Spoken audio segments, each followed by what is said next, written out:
El camino a Cristo. Tema número 7. ¿Cómo lograr una magnífica renovación? Si alguno está en Cristo, nueva criatura es. Las cosas viejas pasaron ya, he aquí todo es hecho nuevo. Segunda a los Corintios 5:17. Tal vez alguno no podrá decir el tiempo o el lugar exacto, ni trazar toda la cadena de circunstancias del proceso de su conversión. Pero esto no prueba que no se haya convertido. Cristo dijo a Nicodemo: «El viento de donde quiera sopla, y oyes su sonido, mas no sabes de dónde viene ni a dónde va. Así es todo aquel que es nacido del Espíritu». San Juan 3:8. Así como el viento es invisible, y sin embargo, se ven y se sienten claramente sus efectos, así obra el Espíritu de Dios en el corazón humano. El poder regenerador que ningún ojo humano puede ver, engendra una vida nueva en el alma, crea un nuevo ser conforme a la imagen de Dios. Aunque la obra del Espíritu es silenciosa e imperceptible, sus efectos son manifiestos. Cuando el corazón ha sido renovado por el Espíritu de Dios, el hecho se manifiesta en la vida. Al paso que no podemos hacer nada para cambiar nuestro corazón, ni para ponernos en armonía con Dios, al paso que no debemos confiar para nada en nosotros, ni en nuestras buenas obras, nuestras vidas han de revelar si la gracia de Dios mora en nosotros. Se notará un cambio en el carácter, en las costumbres y ocupaciones. La diferencia será muy clara e inequívoca entre lo que han sido y lo que son. El carácter se da a conocer, no por las obras buenas o malas que de vez en cuando se ejecutan, sino por la tendencia de las palabras y de los actos en la vida diaria.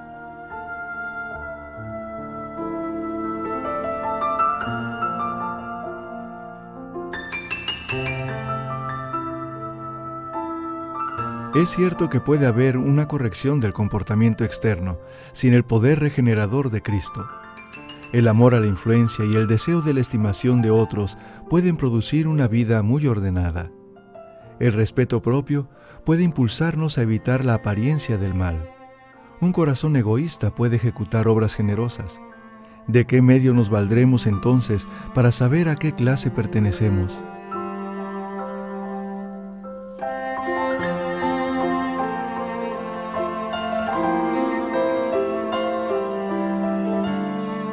¿Quién posee nuestro corazón? ¿Con quién están nuestros pensamientos? ¿De quién nos gusta hablar? ¿Para quién son nuestros más ardientes afectos y nuestras mejores energías? Si somos de Cristo, nuestros pensamientos están con Él y nuestros más gratos pensamientos son para Él. Todo lo que tenemos y somos lo hemos consagrado a Él. Deseamos vehementemente ser semejantes a Él, tener su espíritu, hacer su voluntad y agradarle en todo.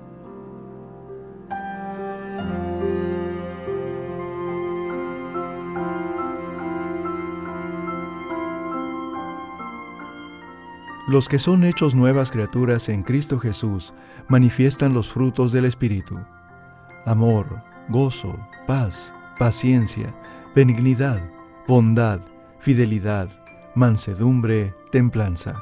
Gálatas 5, 22 y 23. Ya no se conforman por más tiempo con las concupiscencias anteriores, sino que por la fe en el Hijo de Dios siguen sus pisadas, reflejan su carácter y se purifican a sí mismos, así como Él es puro. Aman ahora las cosas que en un tiempo aborrecían y aborrecen las cosas que en otro tiempo amaban. El que era orgulloso y dominante, ahora es manso y humilde de corazón. El que antes era vano y altanero, ahora es serio y discreto. El que antes era borracho, ahora es sobrio. El que era libertino, puro. Han dejado las costumbres y modas vanas del mundo. Los cristianos no buscan el adorno exterior, sino que sea adornado el hombre interior del corazón, con la ropa imperecedera de un espíritu manso y sosegado. Primera de Pedro 3, 3 y 4.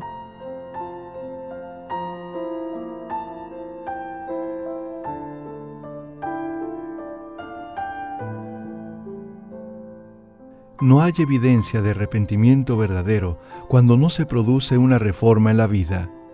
Si restituye la prenda, devuelve lo que hubiese robado. confiesa sus pecados y ama a Dios y a su prójimo, el pecador puede estar seguro de que pasó de muerte a vida.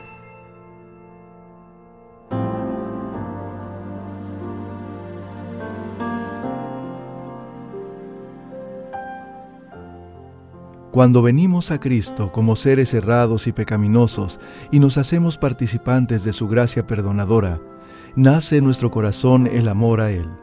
Toda carga resulta ligera, porque el yugo de Cristo es suave. Nuestros deberes se hacen deliciosos y los sacrificios un gozo. El sendero que en el pasado nos parecía cubierto de tinieblas, ahora brilla con los rayos del sol de justicia.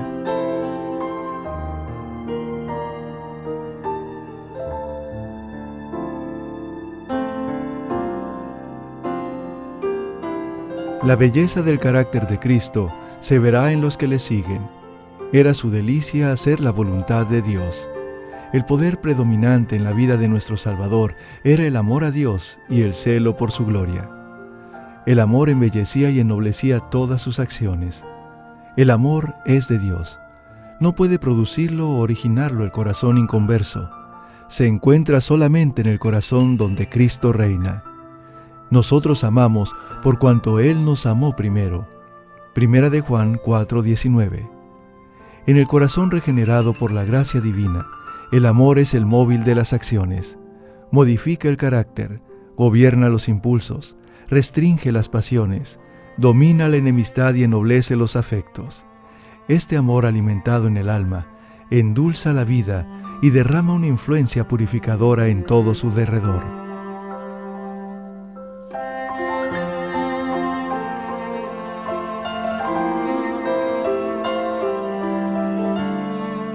Hay dos errores contra los cuales los hijos de Dios, particularmente los que apenas han comenzado a confiar en su gracia, deben especialmente guardarse. El primero, sobre el que ya se ha insistido, es el de fijarse en sus propias obras, confiando en alguna cosa que puedan hacer para ponerse en armonía con Dios. El que está procurando llegar a ser santo mediante sus propios esfuerzos por guardar la ley, está procurando una imposibilidad. Todo lo que el hombre puede hacer sin Cristo está contaminado de amor propio y pecado. Solamente la gracia de Cristo, por medio de la fe, puede hacernos santos.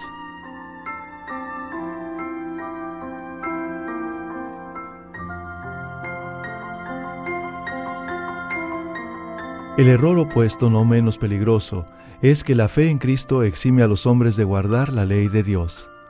Que puesto que solamente por la fe somos hechos participantes de la gracia de Cristo, nuestras obras no tienen nada que ver con nuestra redención.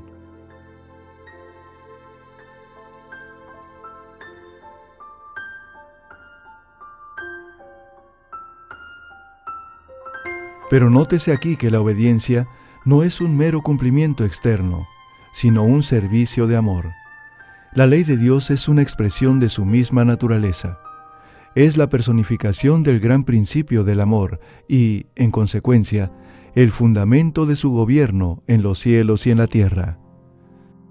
Si nuestros corazones son regenerados a la semejanza de Dios, si el amor divino es implantado en el corazón, ¿no se manifestará la ley de Dios en la vida? Cuando es implantado el principio del amor en el corazón, cuando el hombre es renovado conforme a la imagen del que lo creó, se cumple en él la promesa del nuevo pacto. Pondré mis leyes en su corazón y también en su mente las escribiré. Hebreos 10:16. Y si la ley está escrita en el corazón, ¿no modelará la vida? La obediencia, es decir, el servicio y la lealtad de amor, es la verdadera prueba del discipulado. Siendo así, la Escritura dice: este es el amor de Dios, que guardemos sus mandamientos. El que dice, yo le conozco, y no guarda sus mandamientos, es mentiroso y no hay verdad en él. Primera de Juan 5:3 y 2:4. En vez de que la fe exima al hombre de la obediencia, es la fe, y sólo ella, la que lo hace participante de la gracia de Cristo y lo capacita para obedecerlo.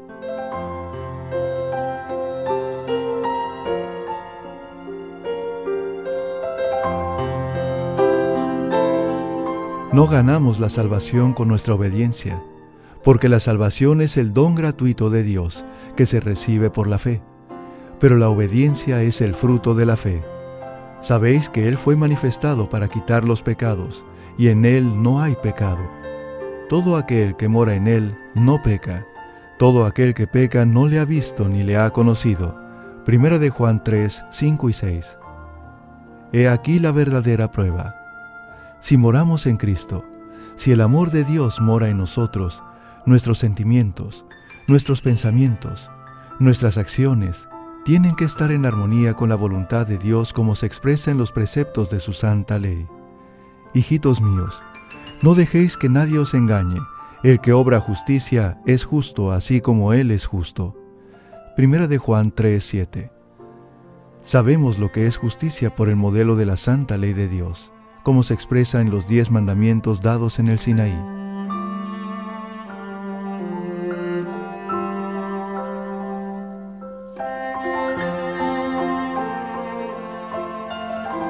Esa así llamada fe en Cristo, que según se declara exime a los hombres de la obligación de obedecer a Dios, no es fe, sino presunción.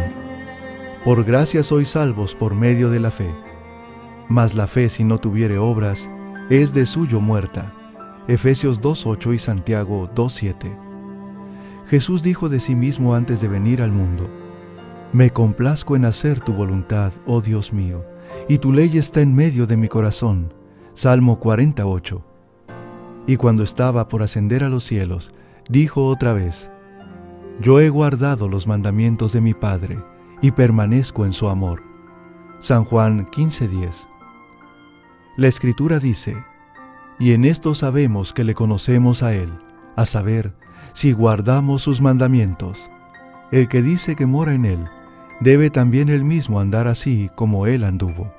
1 de Juan 2, 3 al 6.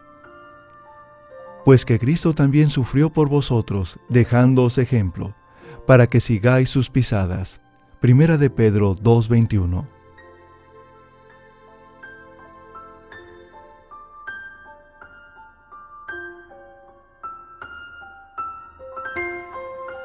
La condición para alcanzar la vida eterna es ahora exactamente la misma de siempre. Tal cual era en el paraíso antes de la caída de nuestros primeros padres, la perfecta obediencia a la ley de Dios, la perfecta justicia. Si la vida eterna se concediera con alguna condición inferior a esta, peligraría la felicidad de todo el universo. Se le abriría la puerta al pecado con todo su séquito de dolor y miseria para siempre.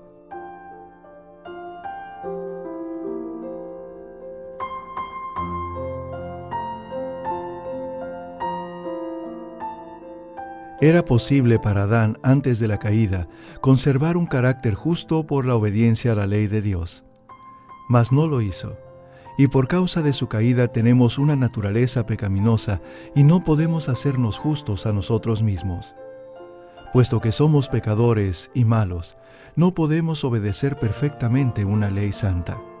No tenemos por nosotros mismos justicia con que cumplir lo que la ley de Dios demanda. Mas Cristo nos ha preparado una vía de escape. Vivió sobre la tierra en medio de pruebas y tentaciones, tales como las que nosotros tenemos que arrostrar. Sin embargo, su vida fue impecable. Murió por nosotros y ahora ofrece quitarnos nuestros pecados y vestirnos de su justicia.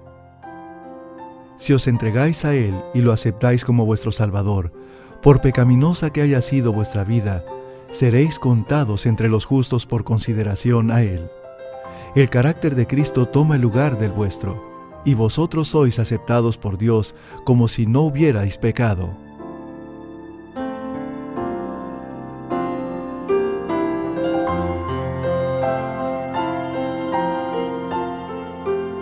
Más aún, Cristo cambia el corazón. Habita en vuestro corazón por la fe. Debéis mantener esta comunión con Cristo por la fe y la sumisión continua de vuestra voluntad a Él. Mientras hagáis esto, Él obrará en vosotros para que queráis y hagáis conforme a su voluntad. Así podréis decir: aquella vida que ahora vivo en la carne, la vivo por la fe en el Hijo de Dios, el cual me amó y se dio a sí mismo por mí. Gálatas 2:20. Así dijo Jesús a sus discípulos: no sois vosotros quienes habláis, sino el Espíritu de vuestro Padre que habla en vosotros. San Mateo 10:20. De modo que si Cristo está en vosotros, manifestaréis el mismo Espíritu y haréis las mismas obras, obras de justicia y obediencia.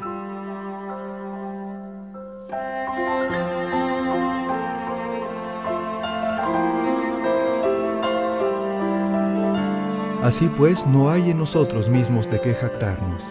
No tenemos motivo para ensalzarnos. El único fundamento de nuestra esperanza es la justicia de Cristo imputada a nosotros y la que produce su Espíritu, obrando en nosotros y por nosotros. Cuando hablamos de la fe, debemos tener siempre presente una distinción. Hay una clase de creencia enteramente distinta de la fe. La existencia y el poder de Dios, la verdad de su palabra, son hechos que aún Satanás y sus huestes no pueden negar de corazón. La Biblia dice que los demonios lo creen y tiemblan, Santiago 2:19. Pero esta no es fe, donde no solo hay una creencia en la palabra de Dios, sino una sumisión de la voluntad a Él, donde se le da a Él el corazón y los afectos se fijan en Él. Allí hay fe, fe que obra por el amor y purifica el alma. Mediante esta fe, el corazón se renueva conforme a la imagen de Dios. Y el corazón que en su estado carnal no se sujetaba a la ley de Dios ni tampoco podía, se deleita después en sus santos preceptos, diciendo con el salmista: «Oh, cuánto amo tu ley, todo el día es ella mi meditación». Salmo 119:97. Y la justicia de la ley se cumple en nosotros, los que no andamos conforme a la carne, mas conforme al Espíritu. Romanos 8:1.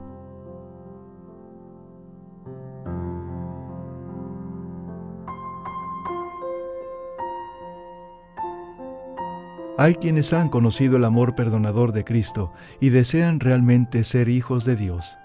Sin embargo, reconocen que su carácter es imperfecto y su vida defectuosa, y están propensos a dudar de que sus corazones hayan sido regenerados por el Espíritu Santo. A los tales quiero decirles que no se abandonen a la desesperación. Tenemos a menudo que postrarnos y llorar a los pies de Jesús por causa de nuestras culpas y errores. Pero no debemos desanimarnos.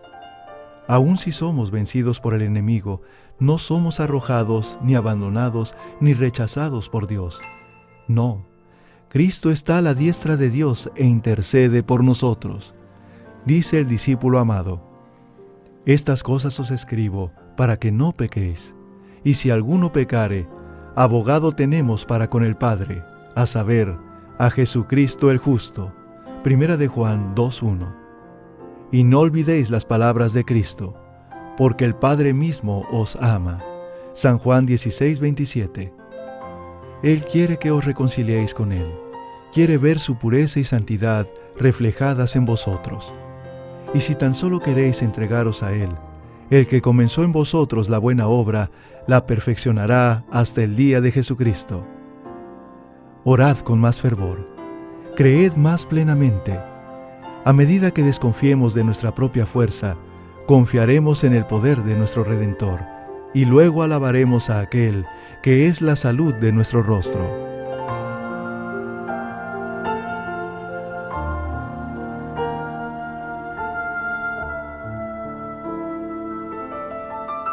Cuanto más cerca estéis de Jesús, más imperfectos os reconoceréis, porque veréis más claramente vuestros defectos a la luz del contraste de su perfecta naturaleza. Esta es una evidencia de que los engaños de Satanás han perdido su poder y de que el Espíritu de Dios os está despertando.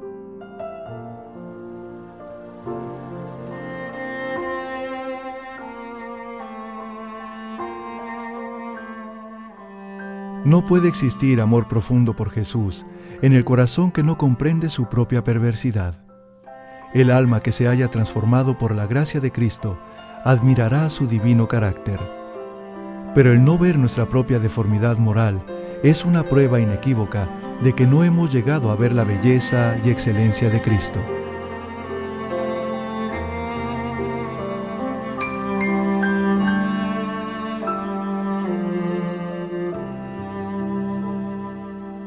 Mientras menos cosas dignas de estima veamos en nosotros, más encontraremos que estimar en la pureza y santidad infinitas de nuestro Salvador. Una idea de nuestra pecaminosidad nos puede guiar a aquel que nos puede perdonar.